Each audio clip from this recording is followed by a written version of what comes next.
And also I wanted to make note, because I don't think we mentioned it before, but in the glossary of terms, there's also a link to the list of 370-plus hosted Twitter chats, right, Yes. listed by topic and by hashtag. That would be the topic and the time and date.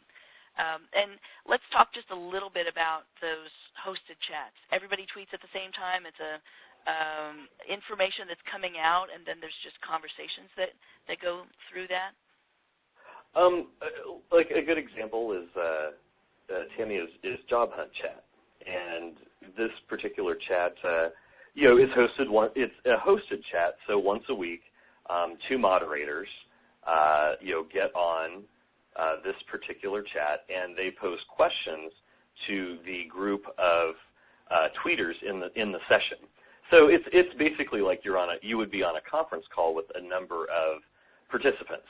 And so everyone's providing their information, feedback, sharing links, or sharing resources that they found. Now, Job Hunt Chat's a little unique because they actually, through that forum, you're talking about the particular topic that the host has posed, and then at the end, the host requests that people share like relevant industry information, like job leads they found that week, companies that are hiring. So at the end of that session, you get a whole slew of really great information that is within that week relevant from people that have been actually job seeking themselves. Yeah. So it's a really, really cool platform. Now, as Tammy mentioned, there's 370 plus chats. Some are once a week, every other week. Some are once a month. But I mean, they're on every topic from job searching to art, teaching, you name it. There is a topic and there's a hosted chat for it. Sports, whatever it is that your interest. So who knows? Maybe through not even a job-seeking connection, if you have a passion for sports, you can certainly maybe find someone that is participating in that chat that is going to be a decision maker to find you a position.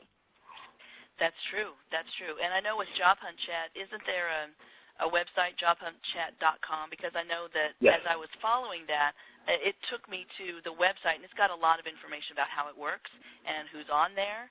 And it's a really informative website if you want to look at that before you hop on to one of the chats. Yeah. Yeah, and I will say it takes some getting used to, but as I mentioned, if you simply want to use the hashtag and set that up as a search on your mobile device, you can still see all the content and comments, but at your own leisure, and you don't have to feel like you've been barraged by 30 tweets every second just to follow that chat. So there are some ways to kind of mitigate that, really excessive flow of information. So, yeah. Okay. And I know that you wanted to talk a little bit about Hire Me campaigns. Why don't we talk about that a little bit?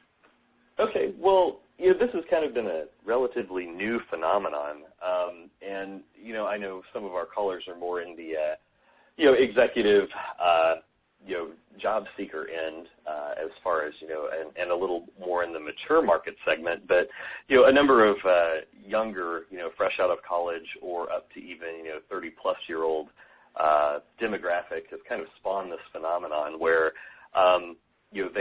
this group has built, a unique website. They've built a Facebook page. They've gotten a Twitter account that specifically targets a company that they absolutely want to work for or they're passionate about. A really great example is there's a young gal out in Colorado who has created a Hire Me Chipotle campaign. She's got a fantastic website which has her passion about Chipotle. It has her resume on it, and it also links to her Twitter feed where she talks about what she loves about Chipotle. She talks about their menu. She talks about the new things that Chipotle has come out with. So, she's showing that she's very engaged with this particular company. Now, I can't really speak to the success of these type of campaigns, but it's something new and different, and it's very, new to the marketplace. So, who knows? I mean, it could be helpful for, someone seeking position and that's particularly passionate about a specific company. That's true. It's anything that can set you apart from the amazing amount of resumes that are out there. I just wanted to make a quick note as far as setting yourself apart. On Monday, I was part of an expert panel for a conference that was held for HR people and also hiring managers in the Kansas City area.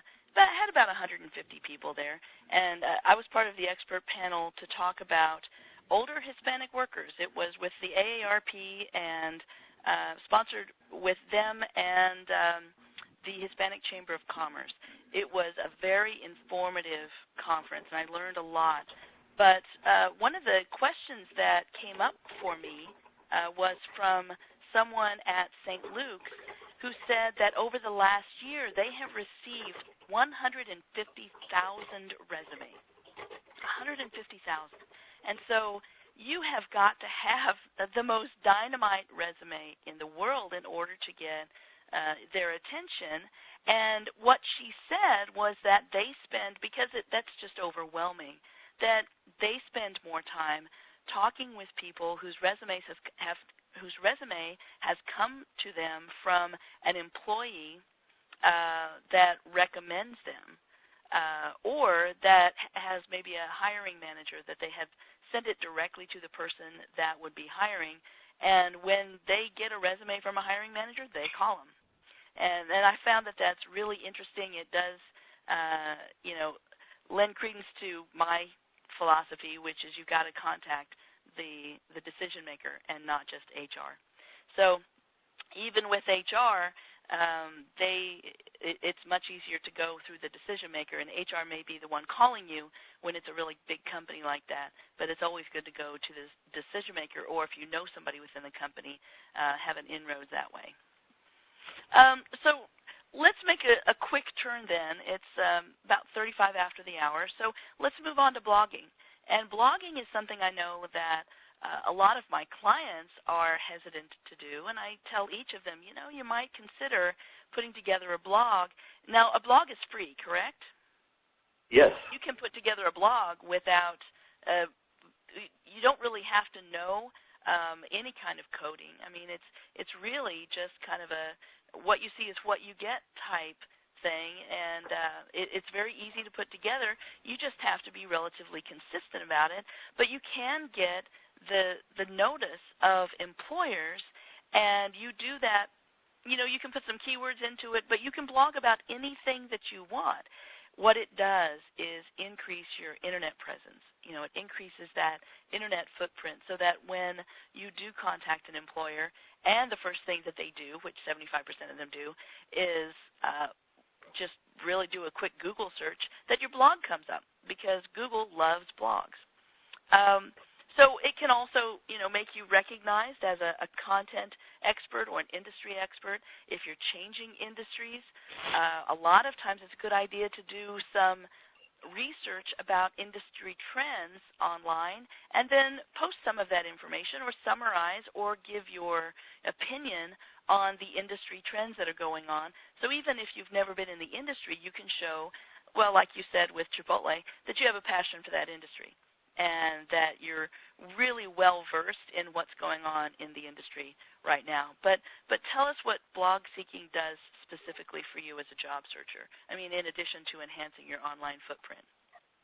Okay, well, like you said, Tammy, enhancing your online footprint, I think one thing that's relevant is it shows that you continue to write, keeps your mind sharp, and that you're actually participating in either, industry topics, or like you said, if you're choosing to transition industries, that you're very much up on the latest news and info about that particular industry. And, as Tammy mentioned, the great thing about blogging, especially, it doesn't matter whether it's WordPress, Blogger, or Tumblr, the search engines really love that because the format's called RSS, which is really simple syndication. And it's 100% searchable by the search engine. So, my advice is always that you write, 500 to 800 words, pick topics of interest to you. Maybe it's the challenge about your job search or, your frustrations with, not hearing back from employers or, some of your successes. But, I really like WordPress. It's a very, very simple platform. If you visit wordpress.org, it gives you the entire process of how to go about setting up a very simplistic blog. And, on the flip side of where you're not blogging, actually reading and following blogs is a really fantastic resource of information because, for example, here local in Kansas City, there's several job clubs. There's websites or blogs like Corn on the Job, Job Seekers View, that what these entities do is every single week they compile all the career fairs, all the activities in the local area. They do everything for you, and then they submit that blog out on Monday, and it's available for you to read. So all you have to do is follow it with something like a Google Reader or a FeedBurner. So that's a really, really great, huge access of information. And I wanted to share with the listeners that I kind of went in and set up a kind of a professional job seekers blog, but it's willgladhart.wordpress.com. So you could just see basically how you could set up a simplistic profile, and blog about topics that you might be interested in. So. Yeah, and in order to find out how to use WordPress, if you just go to wordpress.com, it's pretty cut and dried as to how to use it, right? They have very simple steps. Right. It's WordPress.org is actually how. Oh, I'm sorry. That's where all the information is, and WordPress.com is where you go to actually sign up for the blog. I know it's a little confusing, but that's their problem, not mine. Yeah. Well, and a couple of things that I wanted to comment on in this last section that you talked about. First, I know that there's an additional person that I would love for everyone to follow, and that is thatjobguy.com, and that is Dave Templeman. He is a wonderful person. He's an IT recruiter. He also runs the Woods Chapel Job Club here in Lee Summit, and he does pretty regular posts, and he very much keeps up on the job scene in the Kansas City area. So if you're in Kansas City, I think it's a really good idea to follow thatjobguy.com. But you mentioned something that might be jargon to some of our listeners, Google Reader and FeedBurner. Most people don't have any idea what that is. Can you just briefly explain what those are? Okay, sure. Or an RSS feed. Most people don't know what an RSS feed is. Like I mentioned, the RSS means really simple syndication, which basically what happens when you compose a blog post, and not to be too techy, Tammy, is whatever you are posting online, it is posted in the exact format all the time. So even CNN, news sources, TV, what have you, they're all posting in that same format, and that's how search engines go about finding those particular posts or that particular keyword or topic. So, there's no magic way to be found from writing a blog post except for you're pretty much like everybody else. But if you're writing into a certain style or certain topic or certain way, that enhances your ability to be found online. But flipping over to Google Reader or FeedBurner, basically these are just two platforms that help you manage your blog reader. So if you were following, like you said, thatjobguy.com, Tammy, you could simply put his website or his blog link into that platform, and you'll receive updates. When you say that platform, are you talking about a website, feedburner.com? I mean, most people don't know what a platform is either. Okay. When you're putting, for example, that job guy into, I'll be a little more clear.